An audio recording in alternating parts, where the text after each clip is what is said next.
Good morning, everyone. We are coming live via Facebook streaming, live via YouTube streaming, and also via Skype online. Each one of you is welcomed. One day before Christmas, 24th of December 2017. Egoism, the shadow of loneliness. Is egoism the shadow of loneliness? Yes, it is. Ego is cowardice,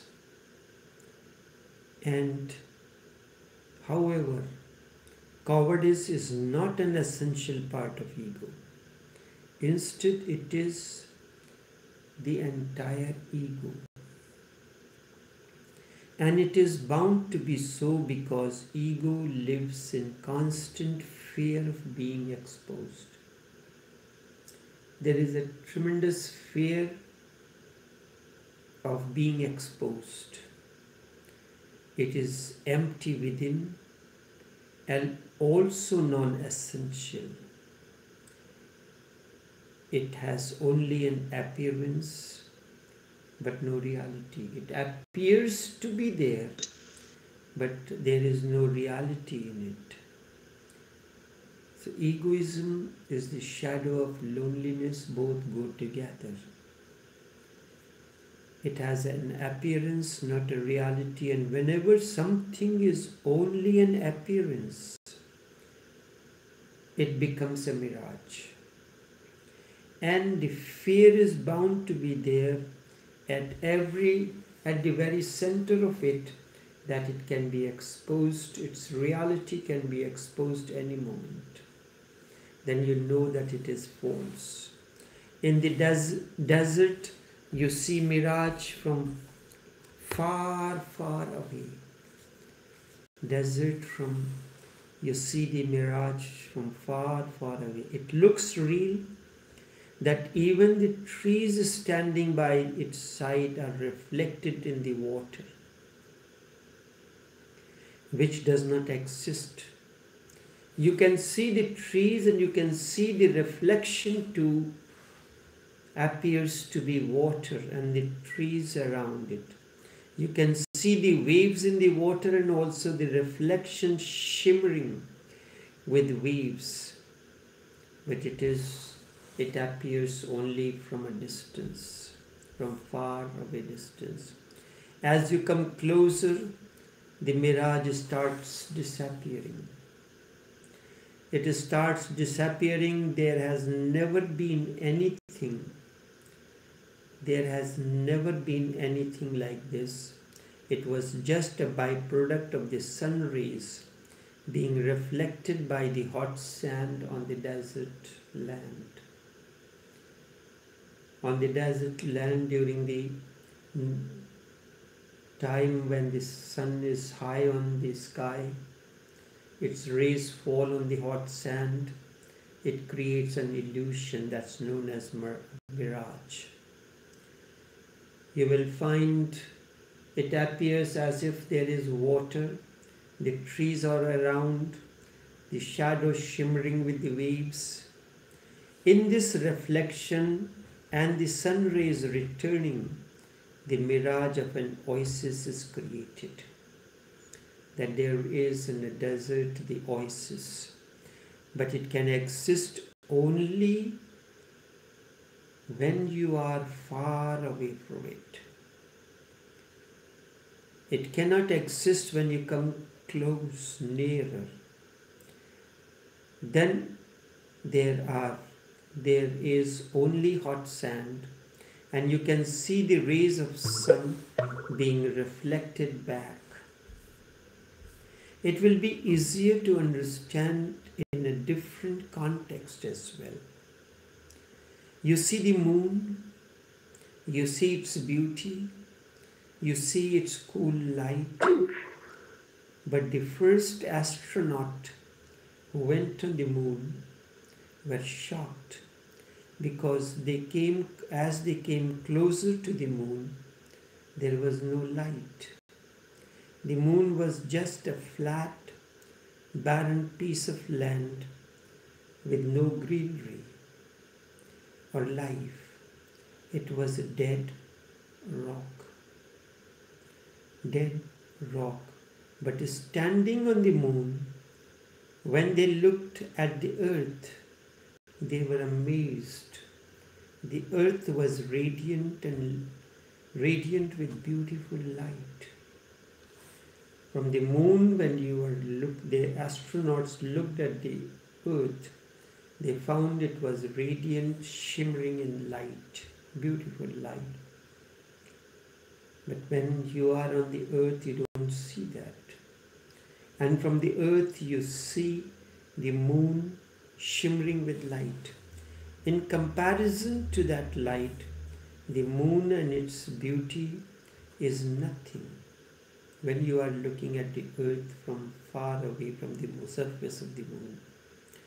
In comparison to that light of the earth that the astronauts saw from far away from the surface of the moon and its beauty is nothing, because earth is 8 times bigger and earth is 8 times bigger than the moon. So too its light is 8 times more intense than that of the moon. All silver, shimmering. And the astronauts knew that it was all false, but they were seeing it. It is not there. But a strange thing happened when they were on the earth. They were seeing the beautiful silver light shimmering from the moon. Now they were on the moon and they found it was just a dead rock. And the whole beauty was radiating instead from the earth. And they knew the earth. They have lived their whole life. They had never seen anything of this sort. To see the reflection of the sunlight, you need a distance. To see the light of an awakened one, you need a distance. The earth is also radiating when the sunlight comes. Some of it absorbed by the earth, but the most of it is reflected back. All that is reflected back can only be seen when you are far away from the earth. Otherwise, you cannot see it. In the same way, ego is a non-existential phenomenon. The people who are farther away from you can feel it, see it, and can be hurt by it. Your only concern is that they should not come too close. Everybody is keeping everybody else at a distance, because to allow the people to come too close means opening the door of your emptiness. Ego does not exist, and you are so identified with it that the death of ego and the disappearance of it feels as if it is your own death. Ego does not exist. Indeed, it's a false entity. And you are so identified with it that the death of ego or the disappearance of it feels as if you are dead. It is not so. On the contrary, when ego is dead, you come to know your reality. your essential being. The egoist is going to remain always a coward. He cannot allow anyone to enter within his space. He will not allow anyone to come close to him. He will not allow any kind of deep friendliness, love, or even companionship. Those who are egoistic, they do not come close in love. They do not come close in love. They always keep far away. Yet still there come some traces of ego.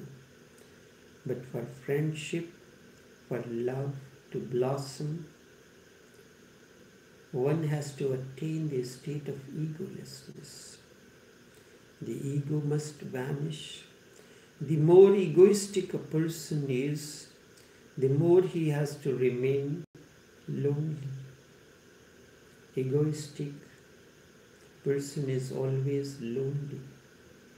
He cannot allow anyone to enter his inner space.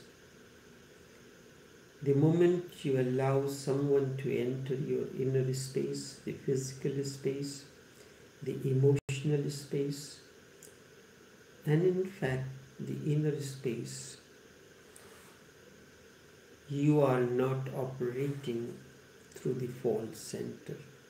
The more egoistic a person is, the more he has to remain lonely, and to be lonely is to remain miserable. You consider yourself to be lonely because you are like an island, a Robinson Crusoe living on the lonely island. And to be lonely is miserable, but one has to pay the price. You have to pay for a non-existential ego to appear true, to appear real. With your misery, with your pain, with your anguish, is the price that you pay for your non-existential ego to become real. This is the price. All those who are egoistic, they are miserable, they are in tremendous continuous pain and anguish. And anyway, even if you succeed in not allowing anyone to come close to you, you yourself know perfectly well that it is just a soap bubble. A small pinprick and it disappears. This is how ego is. Ego is called in Hindi terminology as aham, the false entity. Just as there is a capital I and a small I. Ego is the small I. Aham, when it transcends the boundary, it becomes the statement, the scriptural statement, injunction like Aham Brahmasmi. I am the ever-expanding consciousness, then it is not a reflection of ego. When it says Chidananda Rupa Shivoham Shivoham, I am the eternal, unborn, existential reality. Chidanand. Chid means consciousness, Anand means bliss. Chid, ever blissful. Unborn, unmanifest. That is my reality. Out of that reality I appear at times because you have not known that formless reality that an awakened is. In order to connect to commune with him, he has to appear in a form that is visible to you, the formful.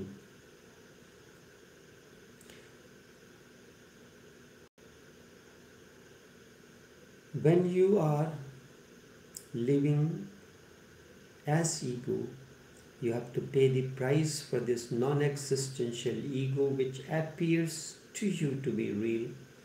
And the price that you pay is your misery, your pain, and your anguish. And anyway, even if you succeed in not allowing anyone to enter in your space or come too close to you, you know perfectly well this false identity is like a soap bubble. Any moment needle can prick it and it will vanish. This is how ego is. Sufis use the term nafs for it. Just as human body is composed of 7 layers, so too there are various layers of nafs. And through your understanding, through meditation, one penetrates through this. And when ego vanishes, you transcend to another layer. Only this much for this morning.